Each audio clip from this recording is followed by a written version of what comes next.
If you love me, please don't judge me. Got my hands tied, the power's above me. Don't shoot the messenger, I'm just a puppet here. If you wanna place blame, then look to the puppeteer. Family, fortune, envy, jealousy, privilege, passed on, legacy, secret, sabotage, borderline, felony, suicide, subtract, selfish, pedigree, yeah.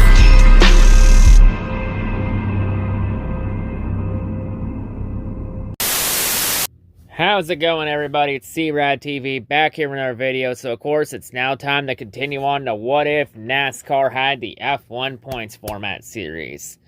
So, the last time in this series, we took a look at the 1970s for ARCA West, and we learned that not a whole lot would have changed under the F1 Points format. In this part, we're going to continue taking a look at the ARCA West series under the F1 Points format. And now we're going to take a look at the 1980s for the ARCA West to see what would have changed and what would have stayed the same had they used the F1 points format. So, of course, on the screen, of course, is the points format we're going to be using here, of course. And before we continue on, let me once again stress out that this is just a hypothetical scenario. I know everybody would have raced differently had they used the F1 points format. This is just for fun. So now, with all this out of the way, let's go ahead and let's just jump right into it. So the 1980 season, it was one of those weird years where there wasn't a clear-cut dominant driver all season. Like, almost everybody had a shot at the championship. Like, in terms of the drivers that separated themselves from the rest, you had the main contenders being Roy Smith, Bill Schmidt, Jim Robinson, Rick McRae, Herschel McGriff, Ron Eden, and Jimmy Insolo. Like those seven guys were the class of the field all season. All made cases to have a shot at the championship, but in the end, Roy Smith would outlast all the challenges and would pull away from everybody late in the season. And Roy Smith would lock up his first ARCA West championship with a race to go in the season. And then in the season finale, Bobby Allison would end up finishing second and jump ahead of everybody in points to finish second in the standings just to make the title look a lot closer than it actually was.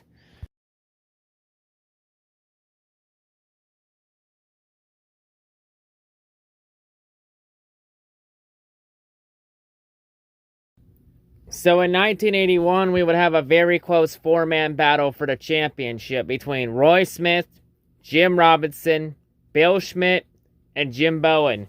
Those four were the class of the field all year in terms of speed and consistency. In the end, though, late in the season, Bill Schmidt would end up failing to be consistent in key moments of the year when it mattered the most, and he would be eliminated with a race to go in the season via tiebreaker. So in the end, the championship would go all the way down to the season finale at Phoenix Raceway, with Roy Smith entering with a 4-point lead over Jim Robinson and a 6-point lead over Jim Bowen. So Jim Bowen would effectively need to win the race and need Roy Smith to finish outside the points to have a shot at the title. Jim Robinson would have to finish at least second or better and have to have Roy Smith finish outside the points to have a shot at the title. Roy Smith just needed to do the bare minimum and stay close to both of them to win the title. In the season finale at Phoenix Phoenix Raceway, yeah, for that matter, Jim Bowen, he would end up DNFing and out late in the race and finish 14th with an ignition issue. And then Jim Robinson would be finished 16th after he was involved in a late race crash. So he would DNF, and then Roy Smith would win the title by default, as he would end up gaining a point and finishing 6th, as Roy Smith would do everything he would need to win the title, to not have any asterisk BS to it. So Roy Smith would end up going back-to-back in 1981 by winning the championship over Jim Robinson by 5 points and then beating Jim Bowen by 7 points.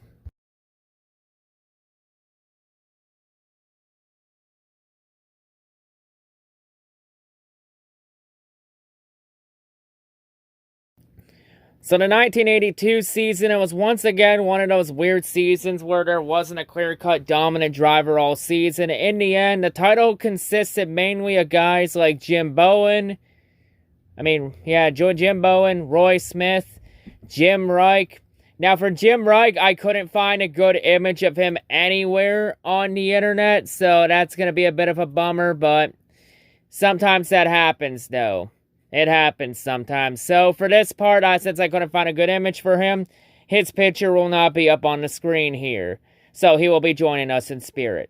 So anyway, Jim Reich. You also had Jim Robinson, Bill Schmidt, Rick McRae, and Ron Eden. Those 7 really separate themselves from the rest of the field. Sadly, though, not everyone can go down to the finale and compete for the championship. It's Roy Smith, Rick McRae, Ron Eden, Jim Robinson, and Bill Schmidt would all fail to be consistent in key moments of the year when it mattered the most, and they'd be eliminated with around a race or so or 2 to go in the season. So in the end, the championship battle will go all the way down to the season finale at Phoenix Raceway, with Jim Bowen entering with a 6-point lead over Jim Reich. But in the end, in the season, Jim Reich would have to pretty much win the race and need Jim Bowen to finish outside the points to have a shot at the title. In the season finale at Phoenix, it was pretty much an anticlimactic one, as the title was pretty much effectively decided the race prior, with Bowen and Reich both finishing outside the points, which meant that Jim Bowen would end up winning the championship by default, and this would be Jim Bowen's first championship in 1982.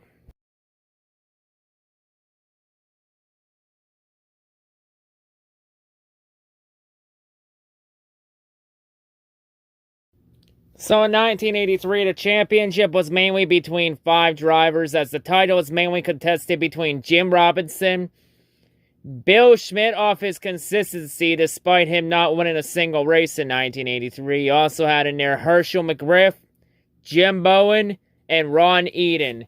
Those 5 were the class of the field all year in terms of speed and consistency. In the end, though, Ron Eden, Herschel McGriff, and Jim Bowen would fail to be consistent in key moments of the year when it mattered the most. And Bill Schmidt's consistency was no match for Jim Robinson's speed, as Jim Robinson would pull away late in the season, and Jim Robinson would lock up the championship with a race to go via tiebreaker. So Jim Robinson, he would still win the championship in 1983.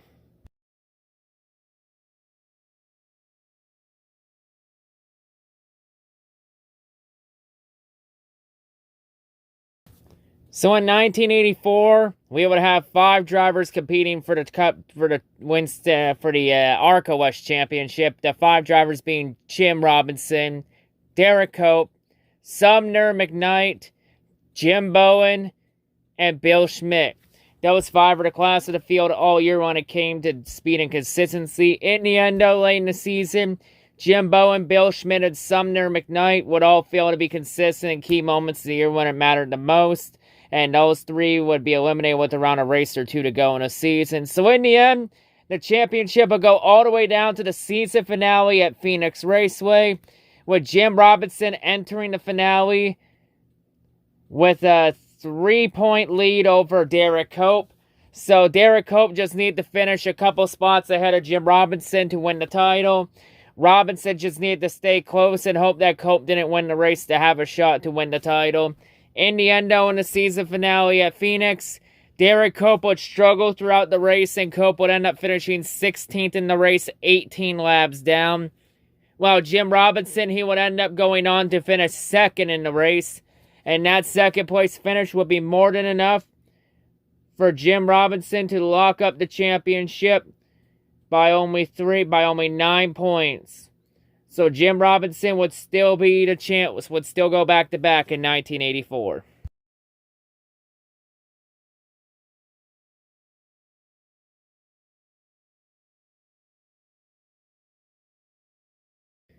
So in 1985, the championship was mainly between 3 drivers, as those 3 were Jim Robinson, Herschel McGriff, and Ruben Garcia, Sr. Those 3 were the class of the field all year in terms of speed and consistency. In the end, though, late in the season, Ruben Garcia Sr. would fail to be consistent in key moments of the year when it mattered the most, and he would be eliminated with around a race to go in the year.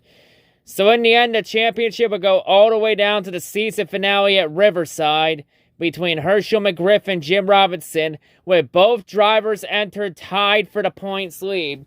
So effectively in this race, if both finish in the points, then whoever finished the highest would end up winning the title between McGriff and Robinson. In the end, though, this was a race where they had to share the field with Cup drivers. So in the end, the race was dominated entirely by Cup drivers. So McGriff and Robinson didn't even finish in the top 6 in points. Both of them finished in midfield. So in the end, the championship would end in a tie between Robinson and McGriff. In the end, the tiebreaker would be most wins, in which Herschel McGriff had 3 wins to Jim Robinson's 2 wins. So in the end, Herschel McGriff would win his second ARCA West championship over Jim Robinson in a tiebreaker. So Herschel McGriff would be your 1985 ARCA West champion.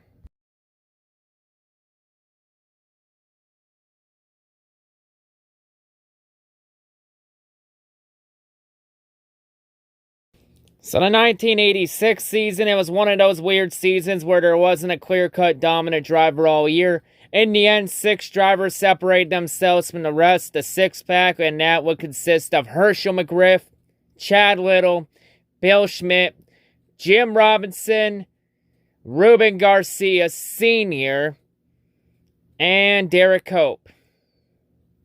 As those 6 were the class of the field all year in terms of speed and consistency. In the end, though, Chad Little, Bill Schmidt, Derek Cope, Jim Robinson, and Ruben Garcia all failed to be consistent in key moments of the year when it mattered the most. And Herschel McGriff would take full advantage of it, and he would pull away and get hot late in the season. And Herschel McGriff would win his 3rd ARCA West championship, with locking it up with a race to go in the season. So Herschel McGriff would still win the championship in 1986.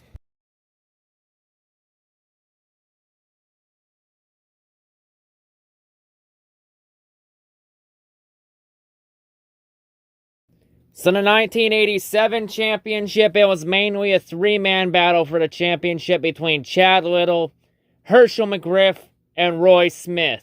Those 3 were the class of the field all year in terms of speed and consistency. In the end, though, Herschel McGriff and Roy Smith would fail to be consistent in key moments of the year when it mattered the most. And Chad Little would take full advantage of it and pull away late in the season. And Chad Little would lock up the ARCA West championship with a race to go in the season. So Chad Little would still win the 1987 ARCA West title.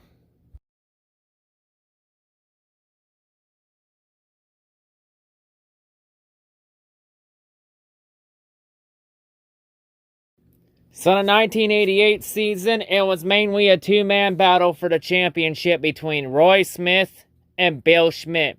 Those 2 were the class of the field all year in terms of speed and consistency. In the end, though, late in the season, Bill Schmidt would fail to be consistent in key moments of the year when it mattered the most.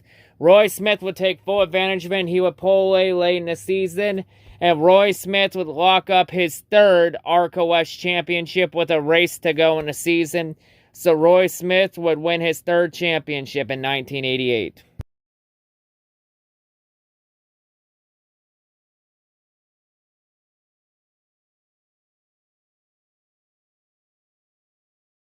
So for 1989, it was a close 3-man battle for the championship between Bill Schmidt, Bill Sedgwick, and Roy Smith. Those 3 were the class of the field all year in terms of the championship battle in the field of speed and consistency.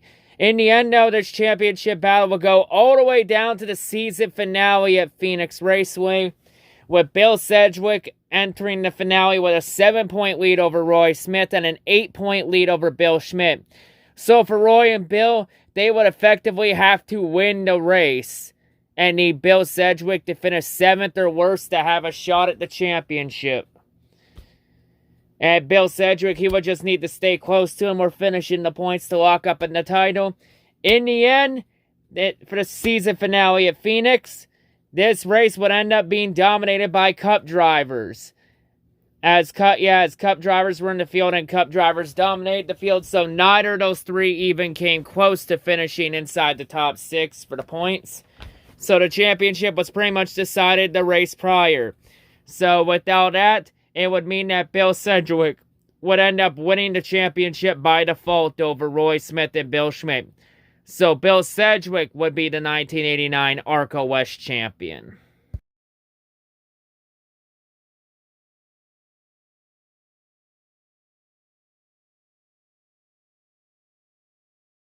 So anyway, that's going to wrap it up here for this part of the What If NASCAR Had F1 Points series format series. That's going to wrap it up for this part. So yeah, in terms of the 1980s for ARCA West, there were actually a number of very competitive championship battles. Like, there was a number of battles that had 5 or 6 drivers. Like, there were a lot of years where there wasn't a clear-cut dominant driver all season. There was a lot of action in the ARCA West series in the 80s. Or the Winston West, as that was what it was called back then. So yeah, there was a lot of parity in the series in the 80s for sure. Like I mentioned, like there were 5 championship battles that went down to the season finale. And under the F1 points format, we would have 3 title changes. So those being 1982, 1985, and 1989.